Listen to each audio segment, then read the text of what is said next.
Bonjour, je m'appelle Sébastien et donc nous sommes artisans chez Ro, chocolatier à Paris.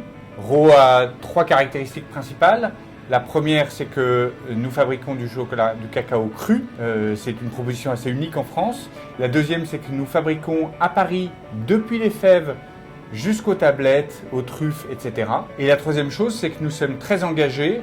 Nous travaillons dans le cadre du commerce équitable. Nous sommes aussi engagés en France auprès d'un certain nombre d'associations. Tous nos produits sont bio. Nos produits aussi ne contiennent jamais de sucre raffiné. Nous avons une exigence toute particulière pour nos ingrédients de façon à ce que le chocolat, qui est un élément positif, soit bon pour la santé.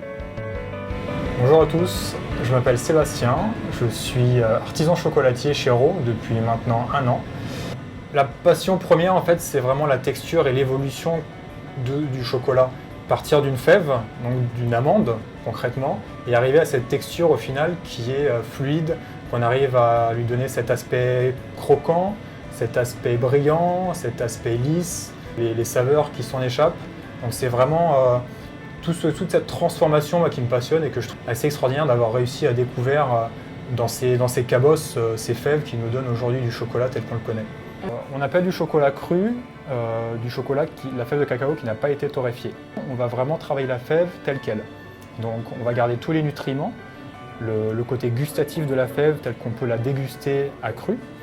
Et c'est cet aspect-là qu'on essaie de garder, nous, dans le chocolat qu'on développe, que ce soit dans les truffes ou que ce soit dans les tablettes. Alors, le chocolat m'est venu dans un deuxième temps professionnel. J'ai longtemps travaillé dans l'informatique et ensuite, j'ai rejoint mes collègues artisans chocolatiers dans Ro. L'élément déclencheur, alors il y a plusieurs choses. La première, c'est que je voulais revenir à un métier où on est en contact avec le produit qu'on vend et pas seulement un métier intellectuel. Et la deuxième chose, c'est que la plupart des personnes mangent du chocolat qui est mauvaise pour leur santé et j'ai voulu réagir face à ça aussi. Un des secrets les mieux gardés de l'industrie, c'est que quand vous mangez du chocolat à 50%, ça veut dire que vous avez 50% de sucre à l'intérieur de ce que vous mangez. Donc là, on est en train de préparer la pâte à tartiner sans sucre. Pâte à tartiner avec donc, du chocolat, notre chocolat cru bien évidemment, de la purée de noisettes crues également. On reste toujours sur du cru, sur tous les produits qu'on utilise, et de l'huile de colza.